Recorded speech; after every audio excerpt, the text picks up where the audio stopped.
Alhamdulillah, wassalatu wassalamu ala rasulillah Sayyidina wa maulana Muhammad ibni Abdillah wa ala alihi wa sahbihi wa man tabi'ahu wa mawala. Ashhadu an la ilaha illallah wahdahu la syarika lah wa ashhadu anna sayyidana Muhammadan abduhu wa rasuluhu la nabiyya ba'dah.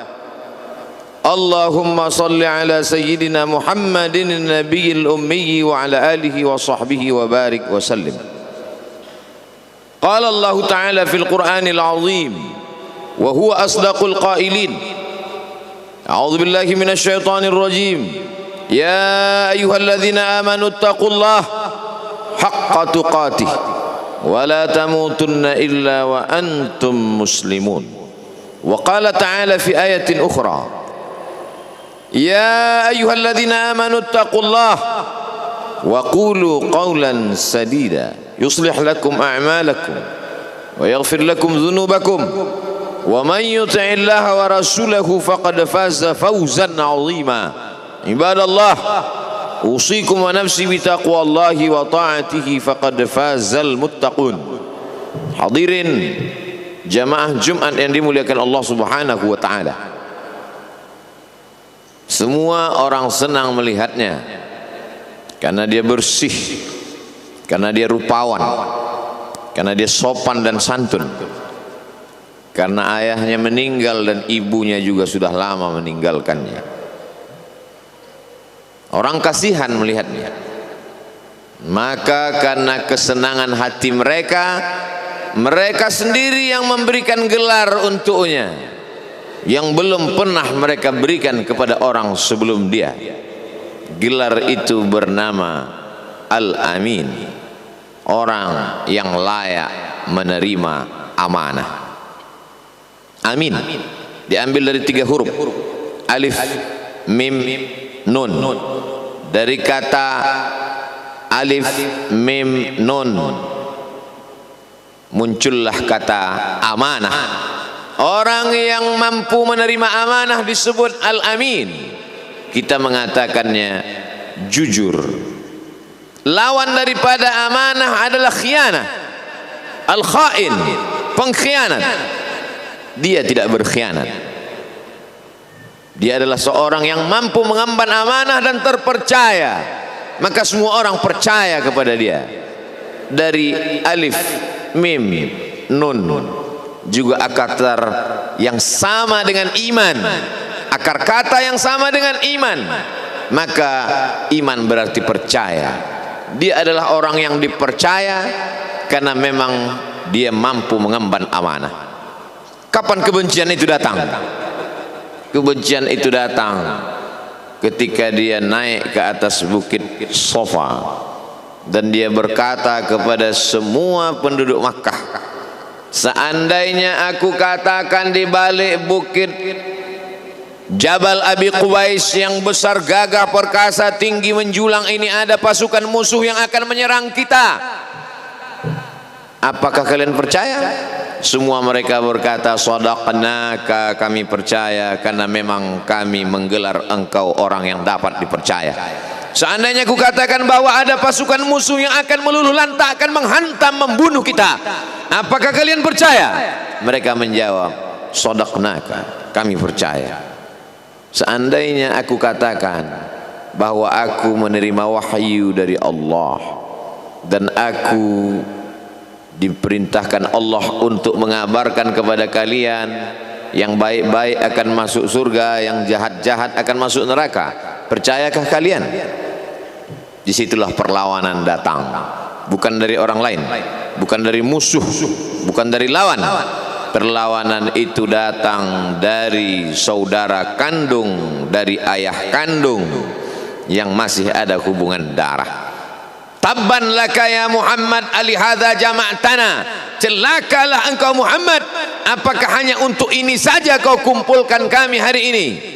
Allah membelanya, langsung Allah membelanya.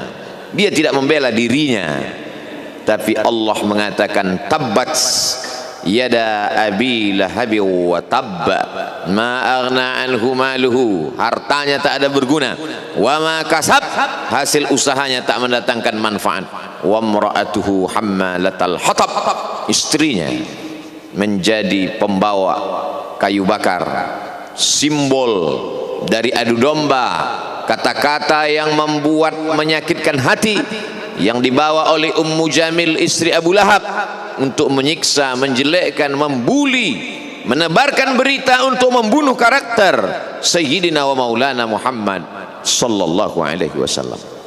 Ini bukti kalau hari ini ada anak muda yang rupawan, yang dermawan, yang disenangi lingkungannya, tidak ada orang yang tersinggung, biasa, karena Nabi Muhammad SAW juga pernah mengalami hal itu.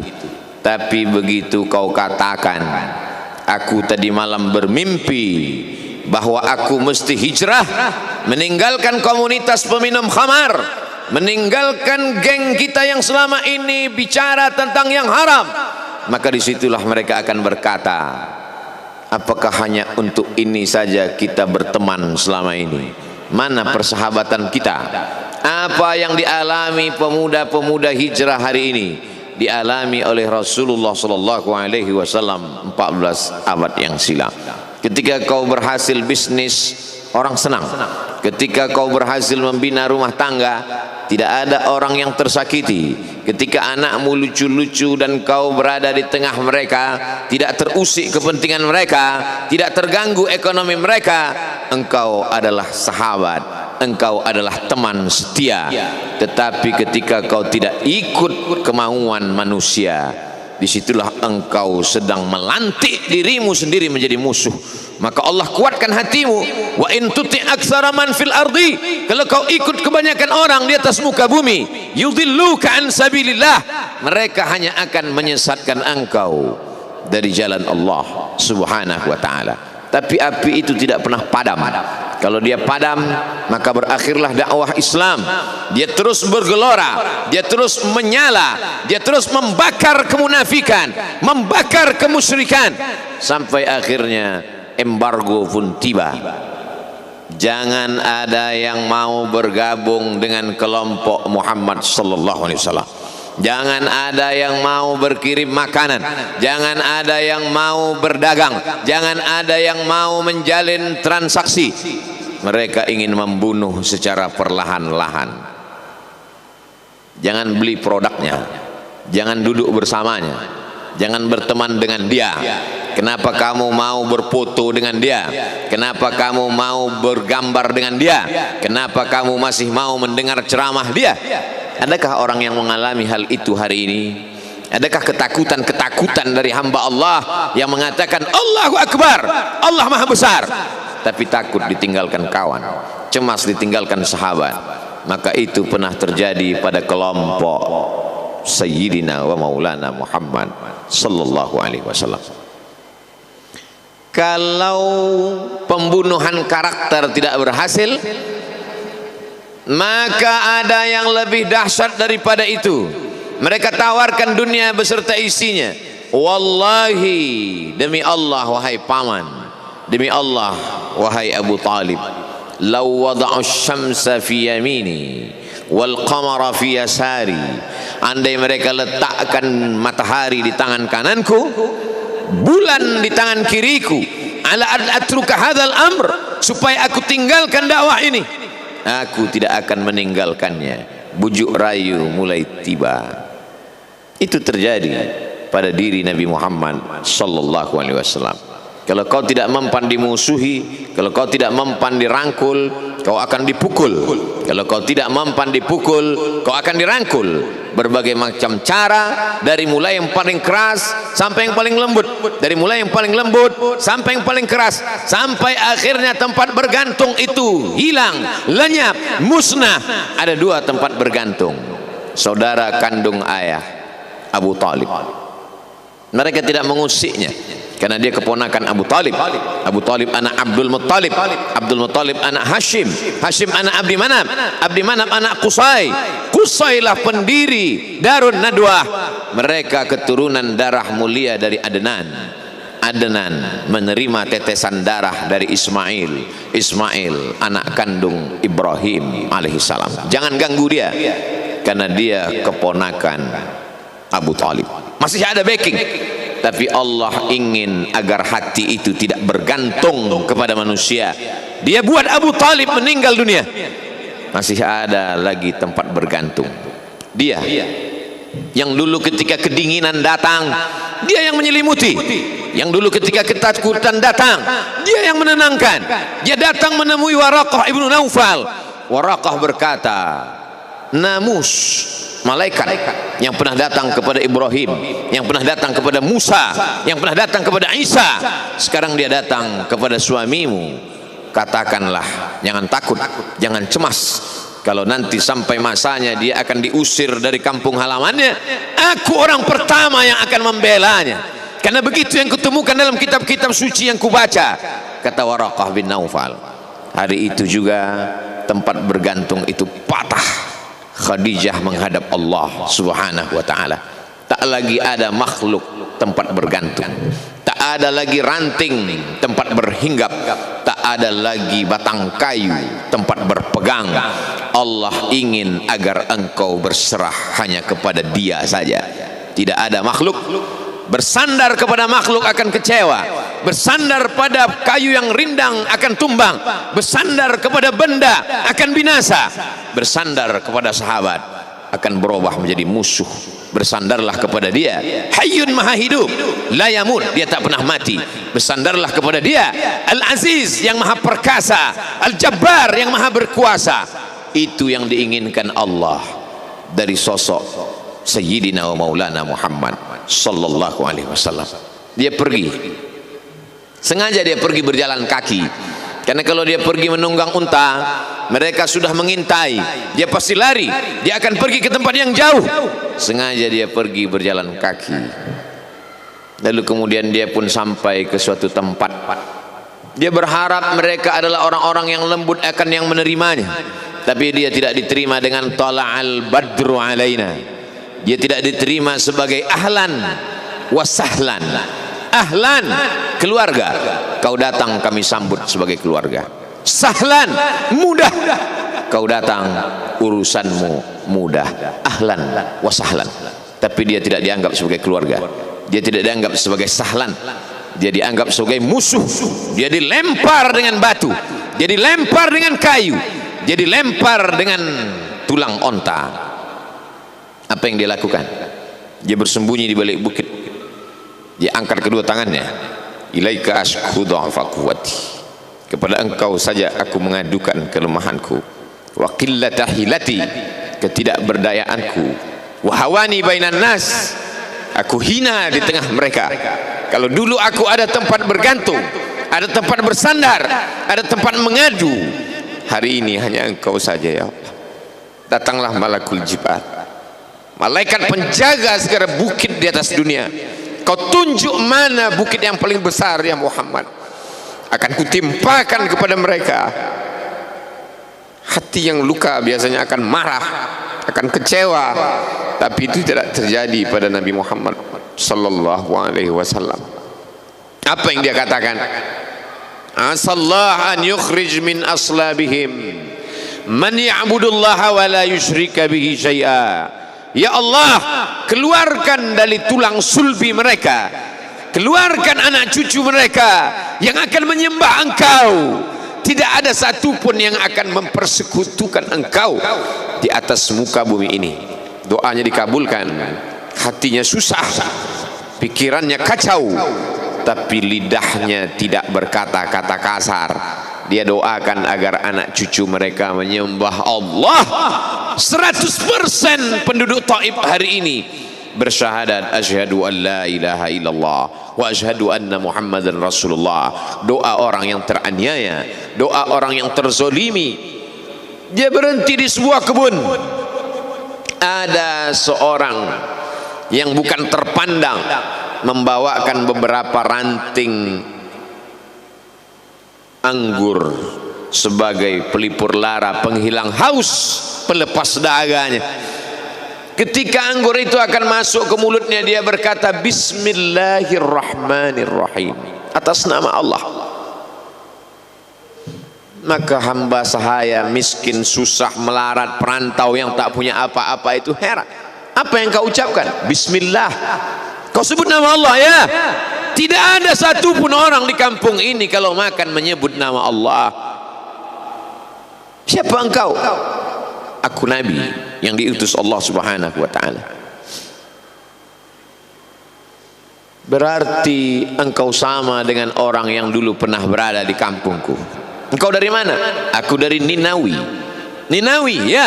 Di sana ada saudaraku, kata Nabi Muhammad sallallahu alaihi wasallam. Di sana ada saudaraku namanya Yunus bin Matta. Yunus bin Matta adalah saudaraku. Sama-sama hamba yang diutus Allah Subhanahu wa ta'ala. Dia juga diingkari oleh kaumnya. Dia masuk ke dalam lautan, ditelan seekor ikan dalam 3 kegelapan. Gelapnya tengah malam, gelapnya lautan, gelapnya perut ikan. Dia berserah kepada Allah. La ilaha illa anta subhanaka inni kuntu minal zalimin. Begitu cara Allah mengingatkan Nabi Muhammad sallallahu alaihi wasallam. Apa yang kau rasakan hari ini belum ada apa-apanya dengan apa yang pernah dirasakan oleh Yunus bin Matta. Mendengar itu langsung saja Addas bersimpuh sujud mencium lutut Nabi Muhammad sallallahu alaihi wasallam. Dia tidak mulia, dia hamba sahaya, dia miskin, dia perantau, tapi dia sempat mencium tangan Nabi Muhammad sallallahu alaihi wasallam. Dia sempat menghilangkan dahaga dari leher Nabi Muhammad sallallahu alaihi wasallam. Pertemuan yang berkesan. Biarlah pertemuan itu sekali, tapi sampai ke lubuk hati. Untuk apa pertemuan yang berulang kali tapi hanya sampai di tepi bibir, hanya basa-basi? Nabi sallallahu alaihi wasallam kembali, dia pulang. Di tengah perjalanan dia mendengar, qul, katakan, uhiya ilayya annahu istama'a nafarun minal jin. Ada sekelompok jin. Jin itu berkata, inna sami'na qur'anan ajaba. Kami mendengarkan bacaan Al-Quran ajaba, menakjubkan, ajib. Biarlah manusia menolakmu, biarlah manusia yang aku dan sombong itu tidak menerimamu, tapi ada satu makhluk yang mau menerimamu. Inna, kami dari kalangan jin, sami'na, mendengar, Qur'anan ajaba, bacaan Al-Quran yang mengagumkan, yahdi ila rusdi, yang membuat kami lurus berpikir benar. Betapa jin yang dikatakan makhluk jahat, tapi ketika dia mendengarkan bacaan Al-Quran tersentuh hatinya dan dia bersyahadat, anna minnal muslimun, kami ada yang muslim, wa minnal qasitun, kami ada yang kafir. Yang muslim taharrau rasyada, selalu mencari jalan kebenaran. Yang kafir kanu li jahannam hataba, mereka hanya akan menjadi santapan neraka jahanam. Dia kembali ke kota suci Makkah Al-Mukarramah seperti biasa, sampai akhirnya datanglah malaikat Jibril membelah dadanya, mensucikan hatinya sampai layak. Lalu kemudian dia pun dibawa. Subhanalladzi asra bi'abdihi lailan, Maha suci Allah yang memperjalankan hambanya pada suatu malam, minal masjidil harami ilal masjidil aqsa, dari Masjidil Haram ke Masjidil Aqsa, alladzi barakna haulah, kami berkahi sekelilingnya. Untuk apa? Linuriyahu min ayatina, kami ingin memperlihatkan kepadanya tanda-tanda kebesaran kami. Selama ini dia hanya didengar, azab kubur didengar, neraka jahanam didengar, malaikat didengar. Hari ini kami ingin memperlihatkan tanda-tanda itu kepada hamba kami. Jangan bersedih ketika kau didustakan, jangan bersedih ketika kau dibunuh karaktermu, jangan berduka cita ketika tidak ada manusia yang menerimamu, karena sesungguhnya itu hanyalah cara Allah menguatkan hatimu, karena dia ingin mengangkat derajatmu, menempatkan di tempat yang terpuji, memperlihatkanmu sesuatu yang tidak pernah dia perlihatkan kepada manusia yang lain. Dia buat hatimu hancur berkeping agar tidak lagi ada tempat makhluk dalam hatimu, yang ada hanya Allah semata. Ma fi qalbi ghairullah, pada saat itu mentalmu sudah kuat, layaklah engkau berada di tempat yang terpuji. Kalau ada orang menyakitimu, jangan berduka. Kalau ada tetangga, sahabat, kawan baik meninggalkanmu, jangan berduka lara. Karena sesungguhnya di balik itu semua, fa inna ma'al usri yusra, inna ma'al usri yusra. Idza daqat 'alaika dunya faqul ya Allah. Kalau terasa sempit dunia, mengadulah kepada Allah. Idza sa'alta fas'alillah. Kalau minta-mintalah kepada Allah. Wa idza sta'anta fasta'in billah.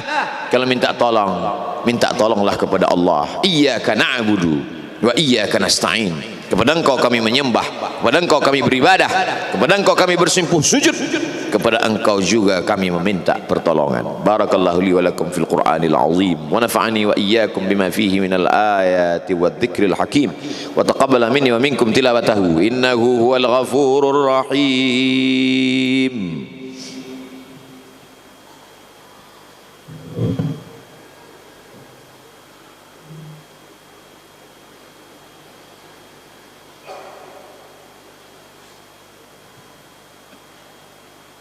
Alhamdulillahilladzi bi ni'matihi tatimmus shalihat. Wassalatu wassalamu ala sayyidis sadat wa ala alihi wa ashabihi ahli al-fadaili wal karamat. Asyhadu an la ilaha illallah wahdahu la syarikalah wa asyhadu anna sayyidana Muhammadan abduhu wa rasuluh wa safiyuhu min khalqihi wa khaliluh. Addal amanah wa ballagha ar-risalah wa nasaha lil ummah wa tarakana 'ala al-mahjjatil bayda lailuha kanahariha. Asyhadu an la ilaha illallah wahdahu la syarikalah. Allahumma salli ala sayyidina Muhammadin an-nabiyil ummi wa ala alihi wa sahbihi wa barik wa sallim. Qala Allah ta'ala fil Qur'anil azim wa huwa asdaqul qailin. A'udzu billahi minasy syaithanir rajim. Bismillahirrahmanirrahim. Wal 'ashr innal insana lafi khusr illa alladhina amanu wa 'amilus shalihat wa tawasaw bil haqq wa tawasaw bis sabr. Wa qala ta'ala fi ayatin ukhra inna Allaha wa malaikatahu yusalluna 'alan nabi ya ayyuhalladhina amanu sallu 'alaihi wa sallimu taslima. Allahumma ighfir lil muslimina wal muslimat wal mu'minina wal mu'minat al-ahya'i minhum wal amwat birahmatika ya arhamar rahimin. Allahumma ansuril islam wal muslimin waqhdhuril kafarata wal musyrikin wa dammir a'da'aka 'adad-din. اللهم انصر إخواننا المجاهدين المظلومين في فلسطين وفي روهينيا وفي كل مكان من مشارق الأرض إلى مغاربها. لا تدع لنا في مقامنا هذا وفي ساعتنا هذه ذنبا إلا غفرته ولا هما إلا فرجته ولا دينا إلا قضيته ولا مسافرا إلا وصلته ولا مريضا إلا شفيته ولا ميتا إلا رحمته ولا حاجة من حوائج الدنيا والآخرة لك رضا ولنا فيها صلاح إلا قضيتها ويسرتها يا رب العالمين. عباد الله أوصيكم ونفسي بتقوى الله وطاعته فقد فاز المتقون. إن الله يأمر بالعدل والإحسان وإيتاء ذي القربى وينهى عن الفحشاء والمنكر والبغي يعظكم لعلكم تذكرون. فاذكروا الله العظيم يذكركم واسألوه من فضله يعطكم ولذكر الله أكبر والله يعلم ما تصنعون. أقم الصلاة.